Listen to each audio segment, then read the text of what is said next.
हे दोस्तों, जय मसीह की। आज मैं आपको दोबारा से बताऊंगा खरा वचन, क्योंकि दोस्तों मैं आपको सच्ची बताऊंगा जो सच है। तो ये है यूहन्ना की पहली पत्री, ठीक है, और उसका पहले अध्याय का। और हम ये पूरा अध्याय देखते हैं। हम कोशिश करेंगे कि पूरा अध्याय पढ़ लें और समझ लें। यहाँ बताया गया जीवन का वचन, उस जीवन के वचन के विषय में जो आदि में से था, जिसे हमने सुना और जिसे अपनी आंखों से देखा, वरन जिसे हमने ध्यान से देखा और हाथों से छुआ। अब ये हाथों से छुआ, हमने ध्यान से देखा, ये जो कई लोग कहते हैं कि ये जो जीवन का वचन है ना, ये यीशु मसीह को दर्शाता है। ये जीवन प्रकट हुआ और उसने हमें हम और हमने उसे देखा और उसकी गवाही देते हैं। ये हम यीशु मसीह के होने की गवाही देते हैं। यीशु मसीह कैसे मुर्दों में से जी उठे, और तुम्हें उस अनंत जीवन का समाचार देते हैं जो पिता के साथ था और हम पर प्रकट हुआ। अब अनंत जीवन कैसे मिलता है? यीशु मसीह को अपना पिता ग्रहण करके, अपना रक्षक ग्रहण करके हम अनंत जीवन पाते हैं, हम पाप से छुटकारा पाते हैं। जो कुछ हमने देखा और सुना है उसका सुसमाचार तुम्हें भी देते हैं।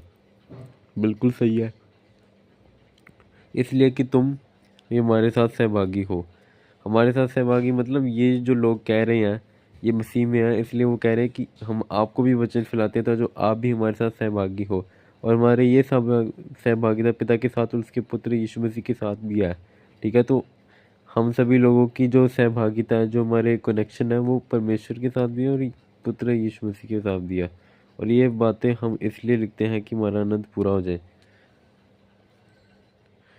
जो समाचार हमने सुना और तुम्हें सुनाते हैं वह यह है कि परमेश्वर ज्योति है और उसमें कुछ भी अंधकार नहीं है।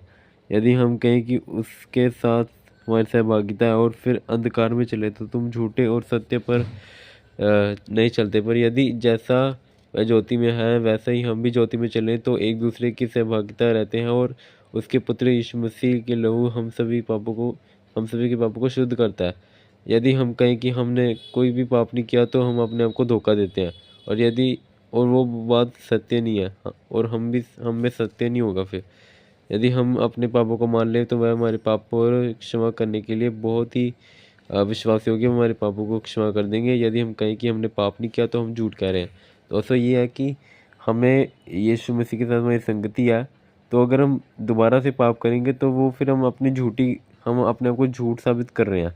और यहाँ दिया गया है, अगर हम ये कहते हैं ना घमंड करके कि हमने कोई पाप नहीं किया, तो हम फिर से झूठ कह रहे हैं। हम अपने पाप को अंगीकार करें दोस्तों, और क्योंकि यीशु मसीह तो विश्वास योग्य, तो हमारे पापों को क्षमा करेंगे और हमें झूठ नहीं बोलना चाहिए, जो संगति में रहना चाहिए परमेश्वर की। आमीन।